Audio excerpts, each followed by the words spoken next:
Está con nosotros Zair Mundaray, él es abogado, especialista en criminalística y derecho penal. Zair, buena tarde, gracias por estar con nosotros. Gracias.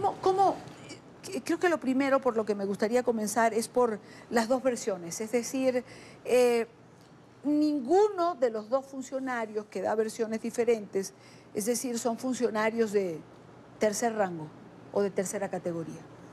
El fiscal y el ministro de Interior y Justicia.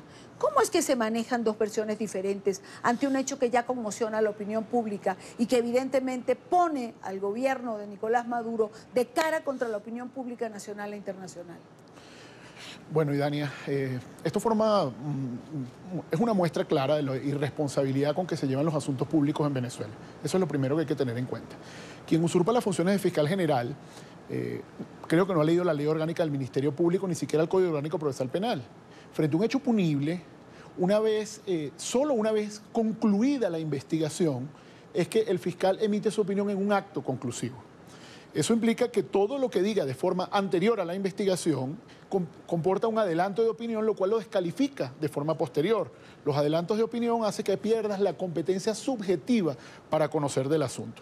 En el caso del ministro Reverol, él es un actor político, él puede decir lo que sea, pero finalmente la última palabra la tiene el Ministerio Público en esta investigación. Es una soberana irresponsabilidad y además demuestra un desconocimiento supino de lo que es el derecho penal, que emitan una opinión a priori, En este caso se ha producido lo que se denomina en derecho penal una muerte sospechosa. Las muertes sospechosas es, bueno, está la persona, ha perdido la vida y no se sabe si es suicidio, homicidio o es accidental. ¿Ok? Eso es lo que se llama la determinación de la etiología de la muerte. La etiología de la muerte requiere una investigación que además es bien compleja, es bien profunda. Requiere la incorporación de criminalistas, de psiquiatras forenses. Incluso nosotros en esos casos hacíamos lo que se denomina autopsia psiquiátrica. La autopsia psiquiátrica es la determinación del estado psíquico del sujeto previo a la detención, a ver si era proclive a tomar una determinación suicida, por ejemplo. Ahí se hacen una serie de estudios planimétricos, de caída, etcétera, y sobre el cuerpo mismo que te permiten determinar si pudo haber sido un homicidio, suicidio o un accidente. En este caso, ambas emisiones de opiniones son absolutamente irresponsables y no se corresponden precisamente con el deber de un funcionario público. En todo caso, un funcionario público serio debió decir: ha fallecido esta persona y tenemos unas investigaciones que adelantar. ¿Qué es lo que sí se sabe? Que esta persona estaba ilegalmente detenida porque al momento de su detención no pesaba una orden judicial ni está en flagrante delito, que son las dos únicas formas que el 44 de la Constitución indica que una persona puede ser detenida, por lo cual podemos catalogar que había probablemente una desaparición forzada. Luego, que no había sido puesto en el lapso constitucional a la orden del tribunal. La Constitución es muy clara y no ha sido derogada. Es bueno que todos los venezolanos sepamos que en 48 horas luego de la detención una persona tiene que estar frente a su juez natural. Esta persona ya habían pasado largamente las 48 horas y no había sido conducida ante el tribunal. Y hay algo que resulta muy importante y que hay que destacar, que es que la policía política no es una policía de investigación criminal. Quien usurpa las funciones de fiscal general, que además es no conoce esta materia y ha generado todo un desorden en el sistema jurídico penal del país, ha colocado al SEBIN como un órgano de investigación. No es un órgano de investigación. El SEBIN es un órgano de inteligencia y la inteligencia no es investigación criminal. Razón por la cual una de las premisas que debemos entender es que en esta investigación, ¿qué hacía una persona detenida fuera del lapso en el SEBIN? Luego en oficinas administrativas. Ese edificio yo lo conozco muy bien, lo visité más de 20 años siendo fiscal. Entiendo que en ninguna de esas áreas no hay calabozos, sino en los pisos bajos y en los sótanos. No hay áreas de investigación.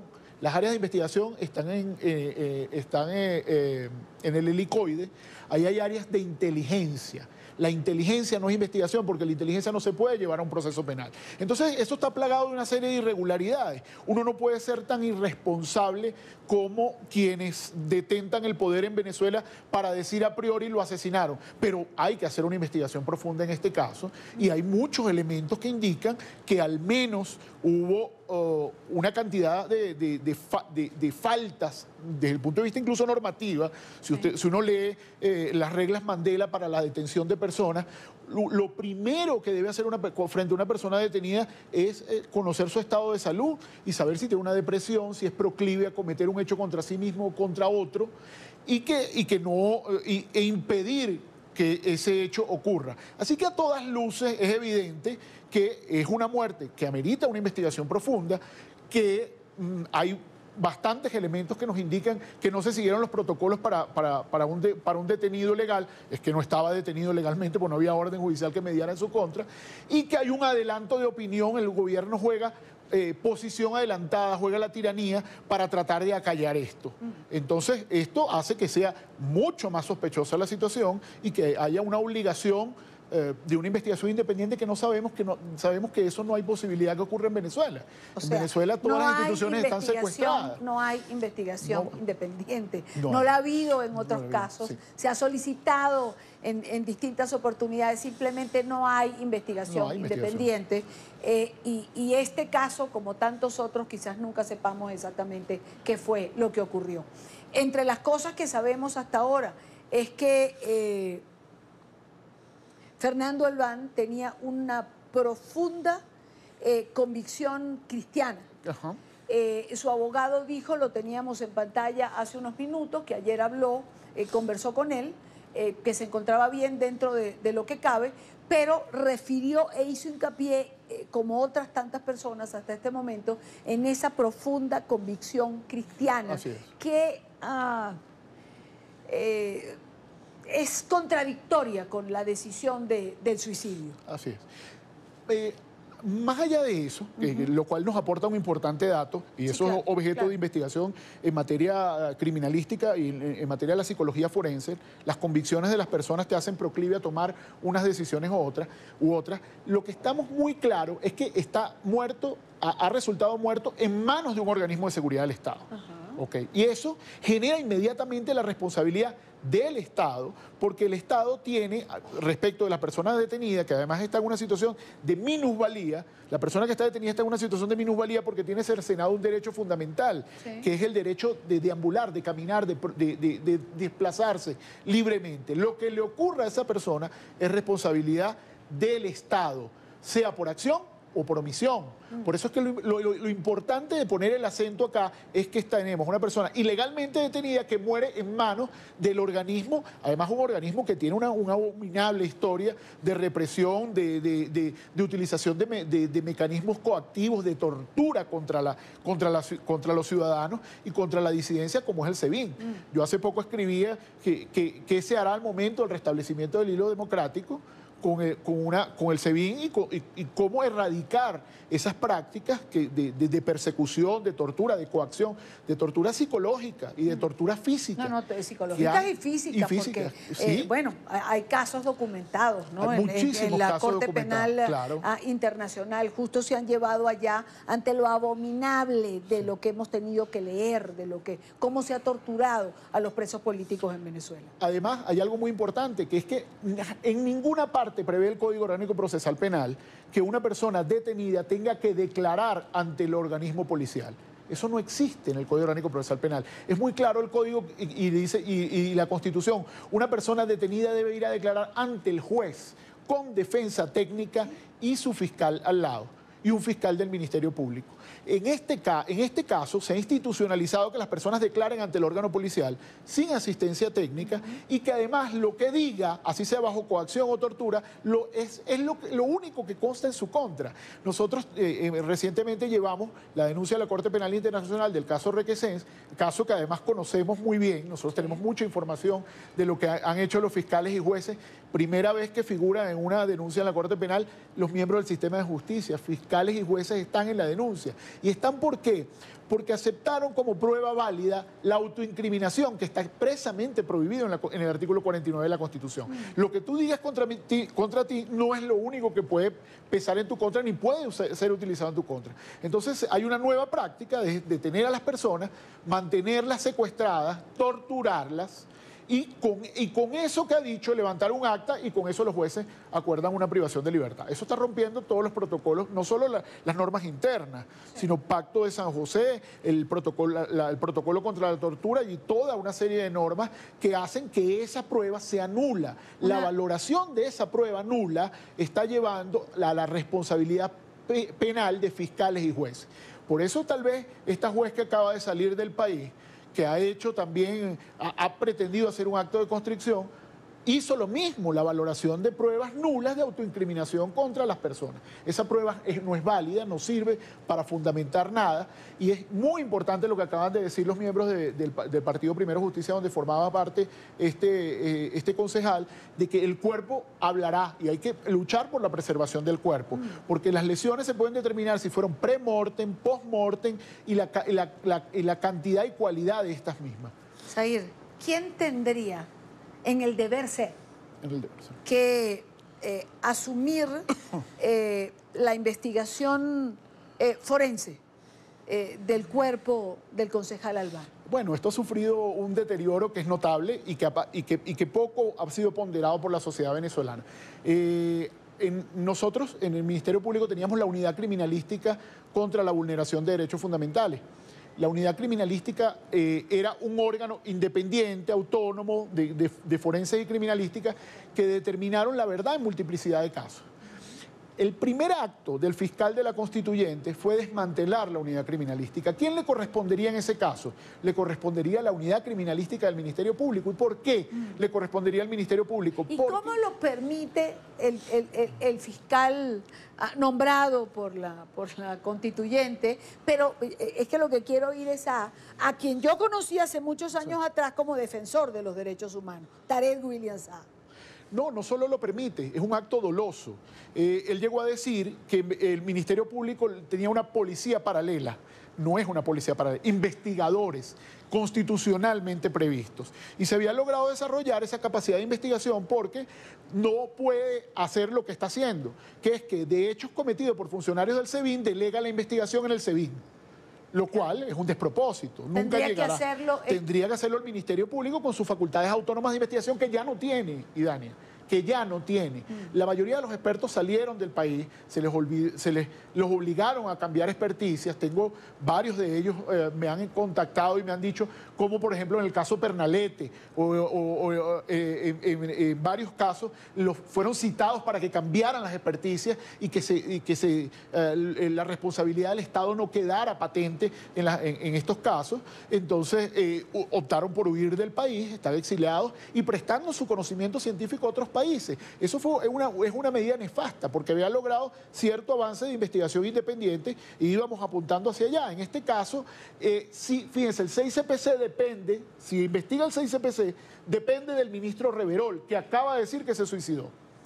Y si lo hiciera la unidad criminalística, depende del fiscal constituyente y legal, que ya dijo que se suicidó. Es decir, ambos adelantaron la opinión de hacia dónde debe ir la investigación. Lo importante en este caso tiene que ser a futuro la preservación del cuerpo, porque finalmente el cuerpo, con muchos años después, uno puede lograr desde el punto de vista científico obtener los elementos de prueba que indiquen si la persona fue sometida a tortura o si hubo un homicidio, como desde mi perspectiva y sin ser irresponsable, pareciera que pudo haber ocurrido en este caso. Pareciera que pudo haber ocurrido porque no hay ninguna racionalidad en que una persona se abalance del piso 10 donde primero no debería estar. Ahí no debería estar. Claro, pero en base a lo que has dicho, Zahir, también la pregunta sería, ¿hay algún cuerpo, entidad, organismo en Venezuela capaz de realizar una investigación independiente en este momento en relación a lo que ha pasado con este concejal de Primero Justicia? Los expertos y los cuerpos los hay, no los van a dejar actuar. Ya el ministro y la cúpula del poder va a tratar de tapar este hecho, como muchos otros que han procurado la impunidad mediante estos mecanismos de adelanto de opinión. Eso es probablemente lo que ocurre, pero transitoriamente, porque los hechos pueden ser reconstruidos a futuro con mucha precisión. Así que no, digamos, estos hechos de violación sistemática de derechos humanos, primero no prescriben pueden ser investigados a futuro y puede haber una reconstrucción fehaciente de lo que allí ocurra. Yo invito a los fiscales que se les encargue esto. Si no hacen una investigación exhaustiva, podrían también ser responsables por omisiones importantes, actos de investigación que no hayan ejecutado para llegar al fondo de este tema. Ya tenemos un dato importante: quienes conocen al sujeto pasivo, a la víctima de este caso, al concejal, han dado un dato importante que nos indica ese apego por la vida, digamos, un elemento de personalidad que lo hace como poco proclive a un hecho como al que ellos pretenden atribuir. Así que eso es un dato importante desde el punto de vista de la investigación. Y es muy importante que todos, al unísono, familiares y quienes lo conocen, hagan presión por ese tema, porque muy probablemente haber abalanzado, que el cuerpo esté en esas condiciones, lo que pretenda es esconder crímenes previos, crímenes como la tortura, que ya se han institucionalizado en el país, desgraciadamente, y que parecen avanzar bajo el cobijo del poder. Es decir, un acto como este puede esconder las señas de tortura en el cuerpo del concejal Albán, que al hablar de suicidio y no haber o no dejar que un cuerpo independiente investigue, pudiera quedar solapado una cosa con otra. Absolutamente, puede haber quedado solapado, pero la evidencia dura muchos años. La evidencia dura muchos años y eso es muy importante. Por eso el tema de los familiares y la preservación del cuerpo, la preservación de los testimonios y de todo lo que sea posible recabar en este momento hará que en algún momento podamos hacer justicia a los venezolanos frente a una arbitrariedad como esa. Porque sea como sea, bajo cualquiera de los supuestos estaba en manos de un organismo de seguridad de Estado. Claro. Y el organismo de seguridad de Estado es el Estado mismo el responsable de la integridad física y psicológica del sujeto una vez se encuentra aprehendido, detenido, bueno, ilegalmente detenido, porque no mediaba orden judicial en su contra, lo cual agrava la situación en este caso. Toda la cadena de mando de los funcionarios que están involucrados en pueden ser responsables de esa muerte a futuro. Recuerden que el SEBIN está en manos de la vicepresidencia de la República, es decir, desde quien ostenta el cargo de vicepresidente hasta el último funcionario que tuvo contacto con el sujeto. Pueden ser responsables a futuro. Lo que pasa es que creo que aquellos que están en el poder ahora circunstancialmente toman esto de forma deportiva. Pero yo estoy absolutamente convencido como hombre de ley que tarde o temprano esa cadena íntegramente va a tener que estar en el banquillo y va a tener que explicar cómo cosas como esta ocurren. Okay. Y además la evidencia los va a condenar. Zahir Mundaray, gracias Zahir por estar con nosotros en la tarde de hoy en lo que es noticia en desarrollo y que es lamentablemente la información de la muerte del concejal de Primera Justicia, Fernando Albán.